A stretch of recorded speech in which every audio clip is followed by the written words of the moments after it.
আৰু এটা মন্তব্য দিছে যে এই যিখিনি কেছত গৈছে তেওঁলোকৰ কাৰণে প্ৰচেছটো অকমান লেট হ'ব পাৰে আৰু এই লেটৰ কাৰণে সম্পূৰ্ণ ৰেসপন্সিবল ক্যান্ডিডেট বিলাকে নিজেই হেল্ল ফ্ৰেন্ড যেতিয়াৰ পৰা অসম চৰকাৰে এই বস্তুটো পাবলিশ কৰিছে যে 5% যিবিলাক ফ্যামিলিত মানে নাই চাকৰিয়াল চৰকাৰী চাকৰিয়াল মানুহ নাই তেওঁলোকক 5% এক্সট্ৰা মাৰ্কস দিয়া হ'ব তেতিয়াৰ পৰা এটা কোশ্চেন আহি আছে হেতু হৈছে কি ৰানিং যেটো টেট টিচাৰ ৰিক্ৰুটমেন্ট আছে রানিং টেট টিচার রিক্রুটমেন্টত কি বা রানিং টিচার রিক্রুটমেন্টত কি এই 5% এক্সট্রা মার্কস দিয়া হ'ব নাকি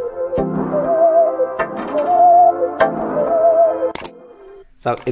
এতিয়ালৈকে এই প্ৰশ্নটো বহুতে কৰিছে আৰু প্ৰশ্ন আহি আছে ম্যাক্সিমামৰে এটা কথাই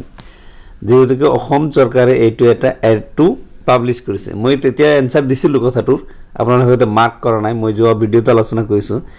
সব যিকোনো এটা অর্ডার আহিব যিকোনো এটা অর্ডার বা অফিস মেমোরান্ডাম আহিব ইয়ার কারণে গেজেট নোটিফিকেশন এটা পাবলিশড হ'ব লাগিব এই গেজেট নোটিফিকেশনৰ ভিত্তিত মানে বস্তুখিনি হ'ব ইমপ্লিমেন্টেশন হ'ব তো এতিয়ালৈকে কোনো ধৰণৰ নোটিফিকেশন আহা নাই তাৰ মানে ইয়াৰ দ্বাৰা এইটোই বুজা যায় যে এই 5% যেটো এক্সট্ৰা মাৰ্কস দিব যিবিলাক ফ্যামিলি চাকৰি নাই এইটো এতিয়ালৈকে ইমপ্লিমেন্টেশন হোৱা নাই এইটো 2024 ত যিবোৰ এডভাৰটাইজমেন্ট উলাব হেইটোত হৈ ইমপ্লিমেন্টেশন হ'ব কিন্তু ইয়াৰ দ্বাৰা এইটো নুবুজায় যে এইটোতে নহব পাৰে এইটোতো হ'ব পাৰে কিন্তু তেতিয়াহলে প্ৰসেস যেটো আছে হে প্ৰসেসটো অকমান হোল্ড হ'ব আৰু গভৰ্নমেন্টে আৰু নেক্সট এটা নোটিফিকেশন দিব লাগিব যে আমি এই নোটিফিকেশনটো এই রানিং যেটো টিচার ৰিক্ৰুটমেন্টৰ এড আছে ইয়াৰ পৰাই মানে আপডেট কৰি দিলু বা ইমপ্লিমেন্ট কৰি দিলু তো এনেকুৱা ধৰণৰ নোটিফিকেশন নাহালৈকে আপোনালোকে নিশ্চিন্ত থাকিব পাৰে যে নহয় এই 5% যেটো আছে এটো ইয়াত এফেকশন বা এফেক্টেড নহব নেক্সট যেটো বহুতে মানে তেওঁলোকৰ মানে মূলত যেটো প্ৰশ্ন এটো সুধিছে পোৰ্টাল খুলিব নেকি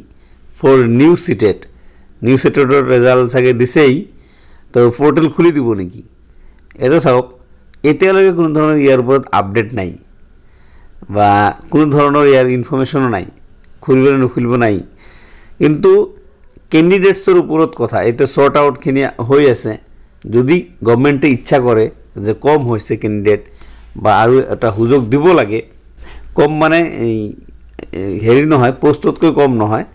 যদি মই এটো আলোচনা কৰিছিল আপোনালোকৰ লগত যে এটো ডাবল খুলি দিছে অলৰেডি দুইবাৰ খুলিছে আৰু নেক্সটত খোলাৰ সম্ভাৱনা খুব কম আছে কিন্তু নিউ সিটেট ক্যান্ডিডেটে বহুত ট্ৰাই কৰি আছে তেওঁলোকে সৰকাৰি ইচ্ছা কৰিলে খুলিব পাৰে কিন্তু এটো ডিপেন্ডস অন গভৰ্নমেন্ট কিন্তু ডিপেন্ড যদি তেওঁলোকে বিচাৰে যে আৰু কিছুমান মানুহ ইয়াত কন্টেস্ট কৰক বা হেভি এটা কন্টেস্ট হক বা সুযোগ দিওক তেতিয়াহলে খুলিব পাৰে কিন্তু ইয়াৰ দ্বাৰা এটো নুবুজালো যে খুলি দিব বা নুখুলিব কোনোটো এটা মই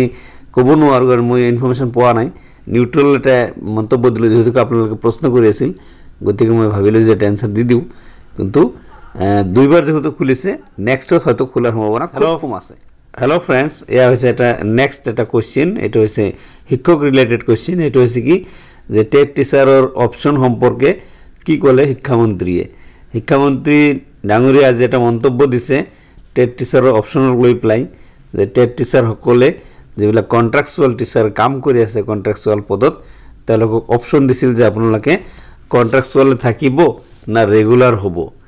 তো ইয়াৰ বিৰুদ্ধে কিছুমান কন্ট্ৰাক্চুয়াল টিচাৰ পে প্ৰটেকচন বিচাৰিছিল বহুত দিনৰ পৰা কাম কৰিছে আই থিংক 2012 ৰ পৰা তো তেওঁলোকৰ বহুত এতিয়া পেমেন্ট হৈছে বেতনটো বা বহুত হৈছে স্যালাৰিটো এটো প্ৰটেকচন বিচাৰি তেওঁলোকে কোৰ্টত কেছ কৰিছিল বা কোৰ্টত কেছ এটা দাখিল কৰিছিল তো সেই কেছৰ সম্পৰ্কত আজি শিক্ষামন্ত্ৰী ডাঙৰীয়া মন্তব্য দিছে যে ম্যাক্সিমাম খিনি তেখেতে কৈছে যে 99% বা 98% বা 97% মানুহে অলৰেডি ৰেগুলাৰৰ পক্ষত সহি দিছে 1 to 3% মানে এইটো সহি দিয়া নাই মানি লোৱা নাই তো গতিকে এইটো তেখেতসকলে এতিয়া কি মন্তব্য কৰিছে এইখিনি কৈছে যে আমি যিখিনি ৰুলছত আছে সেইমতে আগুৱাই যাম এতিয়া বহুতে যেহেতু এগ্ৰিমেণ্টত সহি কৰিছে গতিকে এইটো আৰু এটা মন্তব্য দিছে যে এই যিখিনি কেছত গৈছে তেওঁলোকৰ কাৰণে প্ৰচেছটো অকমান লেট হ'ব পাৰে আৰু এই লেটৰ কাৰণে সম্পূৰ্ণ ৰেসপন্সিবল ক্যান্ডিডেটবিলাকে নিজেই তো এইখিনি আছিল তেখেতৰ মন্তব্য সো থ্যাংক ইউ ফ্ৰেন্ডস আজি ভিডিওটি মানে টেক কৰো ভিডিওটি যদি ভাল লাগে লাইক এটা কৰিব শেয়াৰ কৰিব কিবা জানিবলৈ হলে অবশ্যই কমেন্টস কৰিব and lastly one request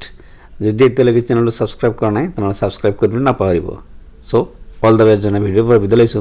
thank U so mass